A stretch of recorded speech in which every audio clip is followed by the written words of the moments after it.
Imagine a disease so deadly, it kills up to 90% of those it infects. A disease with no cure, no vaccine, and symptoms so gruesome, they seem straight out of a horror movie.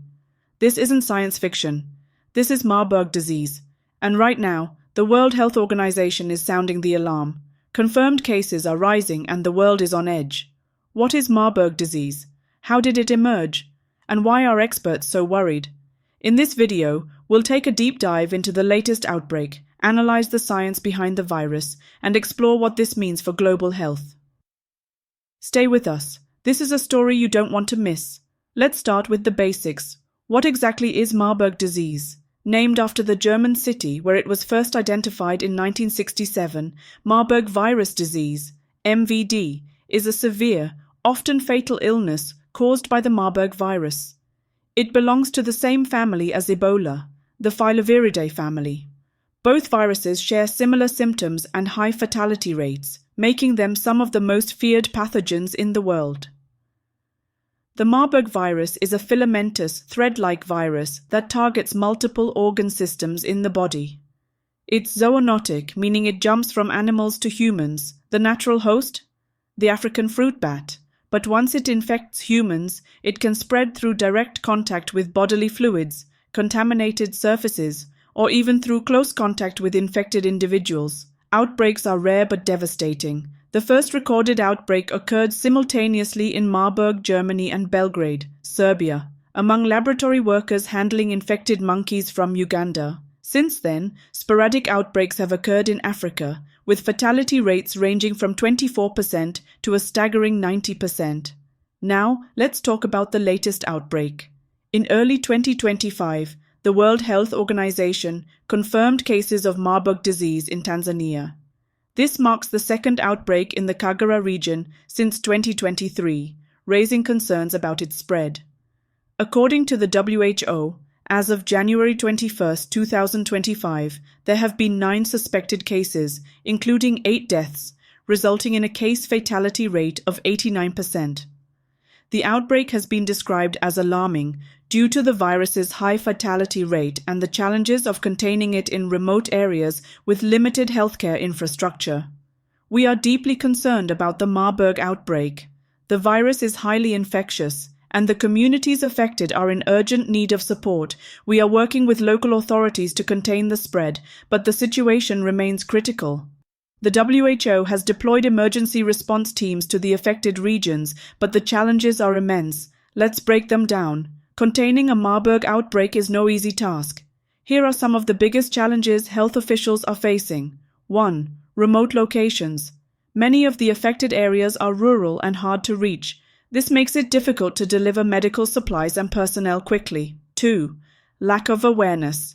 In some communities, there's limited knowledge about the disease, leading to fear and mistrust of health workers.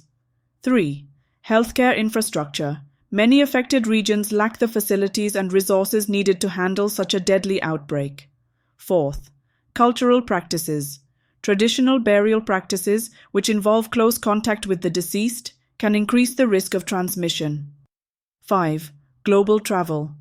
In our interconnected world, there's always a risk of the virus spreading beyond borders. Despite these challenges, health officials are working tirelessly to contain the outbreak, but time is of the essence. To understand why Marburg is so deadly, we need to look at the science. The Marburg virus invades the body's cells, hijacking their machinery to replicate itself.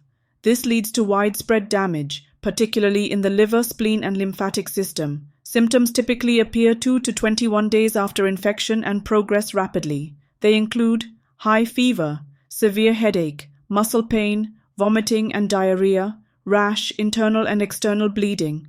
What makes Marburg so dangerous is its ability to cause hemorrhagic fever. This means it disrupts the blood's ability to clot, leading to uncontrolled bleeding. Combined with organ failure, it's often fatal. Currently, there's no specific treatment or vaccine for Marburg disease. Patients are given supportive care, such as fluids, electrolytes, and blood transfusions, but the survival rate remains low. In the face of this crisis, the global community is stepping up.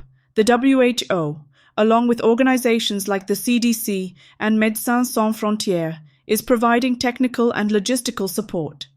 Experimental treatments, such as antiviral drugs and blood products from survivors, are being explored. Scientists are also racing to develop a vaccine. Several candidates are in early stages of testing, but it could be years before they're widely available. Public health experts says the key to stopping Marburg is early detection, rapid response, and community engagement. We have seen success with Ebola, and we can do the same with Marburg, but only if we act quickly. The stakes are high, but there's hope. With coordinated efforts, we can prevent this outbreak from becoming a global catastrophe. This latest outbreak is a stark reminder of the threat posed by emerging infectious diseases. As human populations expand into previously untouched areas, the risk of zoonotic spillover events increases. Climate change, deforestation, and global travel further complicate the picture. Experts warn that without significant investment in global health infrastructure and disease surveillance, outbreaks like Marburg could become more frequent and more deadly. We're in a race against time. The next pandemic could be just around the corner. We need to be prepared. So, what can we do? Stay informed, support global health initiatives, and advocate for stronger pandemic preparedness. Together, we can make a difference. The Marburg outbreak is a wake-up call. It reminds us of the fragility of our global health system and the importance of solidarity in the face of crisis. While the situation is dire, there's hope in the resilience of communities, the dedication of health workers, and the power of science. If you found this video informative, please give it a thumbs up and share it with your friends.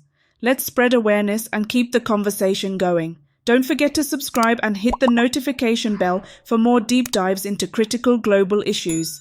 Thanks for watching, and we'll see you in the next video.